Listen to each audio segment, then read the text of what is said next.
It looks like they're trying. Across the board, the Trump administration has been seemingly intent on doing unpopular things in the eyes of moms and dads, making life harder for American families. The New York Times reports Trump's policies are, quote, transforming routine and apolitical parts of some parents' days. Trips to the pediatrician, conversations at swim class, chatter on online baby gear forums, into scenes of anxiety and anger, end quote. That anxiety and anger fueled by a health secretary undermining vaccines during a raging measles outbreaks, a public health campaign aimed at preventing sudden infant deaths, the most terrifying notion when you have a newborn being suddenly shuttered. Trump's volatile and man-made trade war hitting the baby gear industry hard, driving up the cost of things that are already expensive, like strollers, cribs, and toys. There is brand new polling out today that shows that most Americans are putting their life on hold because of that economic anxiety. According to that poll, 65% of Americans say they cannot afford having a child. 75% say they cannot afford to buy a house. All of this raises the question that the New York Times asked today: for a Democratic Party still searching for its strongest message amid the upheavals of a second Trump presidency, the politics of parenting offer a telling test case. Can Democrats persuade voters that this White House is making their lives harder? Joining us at the table, my dear friend and colleague, MSNBC senior political analyst Alex Wagner. So I feel like we don't even have to be on TV to have this conversation. We could just be texting about the price of Up a Baby strollers. Exactly. I mean, Aldi Baby, which is a local baby gear, has. I mean, there are numbers. I mean, it's not the Baby Jogger City Mini went from $399. It's going up to $479.99. A price tag out of reach for just about anyone that's human. The Bugaboo Dragonfly complete stroller, which is sort of a luxury item by any stretch, from $899 to $1,000. The car seats going from $600 to $700. I mean, the prices of things that are already really, really, sticker shock items, all going up. Yeah, first of all, nobody should jog with a baby. I'm just putting that out there. Maybe just avoid the baby jogger entirely. But your point is so well taken, Nicole.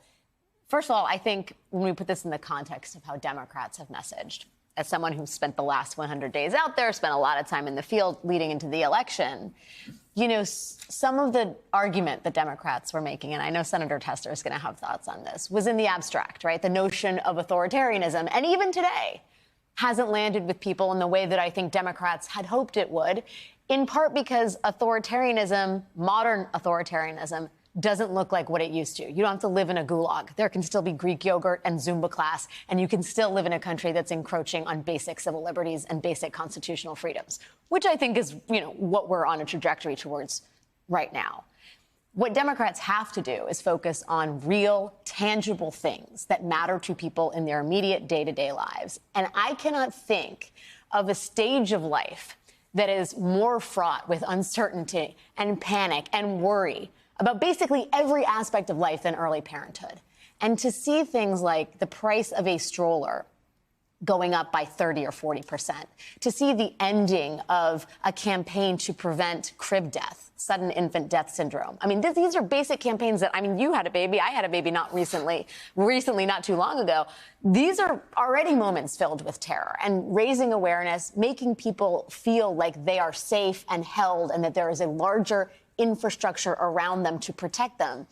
These are the basic functions of a democracy, right? And to strip that away is to have very tangible results. People will see and feel what is happening here in a way that I think some of the other sort of perils, which are no less important, but some of the other perils of the Trump administration don't necessarily register with them. I had a kid in 2019 when there was the last measles outbreak. And, there's a 6-month window before you can get your kid vaccinated. Mm-hmm. And you're terrified, right? Mm-hmm. And I was doubly terrified to be in a city where there was a spiraling measles outbreak, right? I remember that. To have the president of the United States and his HHS secretary working actively to undermine public confidence in vaccines, to gut state-level funding for vaccination programs, to throw the science out the window. This is the kind of stuff that nobody bargained for when they put Trump in office. And I think Democrats' sort of strategy now has to be not only focusing on it, but focusing on a way that it doesn't feel like it's taking political advantage of the situation. I mean, that's, I think, the careful high wire act, so that people who voted for Trump can say, wait, I don't agree with this either. It can't just be seen through a political lens. It has to be in the context of just survival in America, survival in parenthood, child's survival in a new family. Yeah, I look, 100%. I got to start out by saying my kids are probably older than you guys. My son just turned 40. Well, we're very young, aren't we? You are. My Alex son is young. just turned 40. Alex My is very daughter's young. 45. And I Quite do old. remember one thing. When they were born, there was no owner's manual that came with it. No. Right. And so it was, you tried to do the best you could do. You tried to gather information from people to tell you what you need to do to get your kids vaccinated or whatever. And so when there's all this bad information out there, you're much more inclined to make bad decisions. But all that said, I would just say that you're right on the Democrats' message was this guy's worse than we are. You know, he's bad. We're good.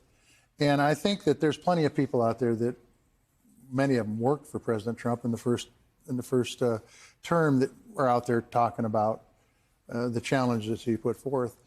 I think you're exactly right. Democrats forget that message that, they're bad, we're good, or they're worse than we are, and start talking about real kitchen table issues that people are dealing with every single day. And if they're able to do that, I think that people will turn around. I also think that it does no good for somebody like me to tell a President Trump supporter that they're wrong. You're never going to change their mind. They've got to feel it. Yeah. And I think a lot of the things that are happening in Washington, D.C. right now, they may start to feel it. I don't think they've fully felt it yet, but over time they will. If it continues down this road, there's just no doubt about it. And then when they feel it, they're going to go, wow, that isn't what I voted for. Yeah. I'm seeing some of that right now out in rural America. But look, if he was on the ballot today in Montana, he'd still win, and he'd still win by a big margin.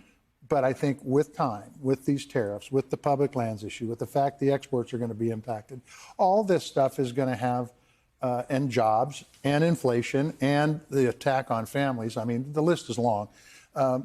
People are going to start saying, wow, this isn't what I figured on happening when I voted for him. Well, yeah, I didn't want to be terrified, right? I mean, but it's such an important point. You can't walk up to them. And I remember doing this in 2016. I did a series for the Today Show called In Trump They Trust. And Mike Flynn was fired at the very beginning.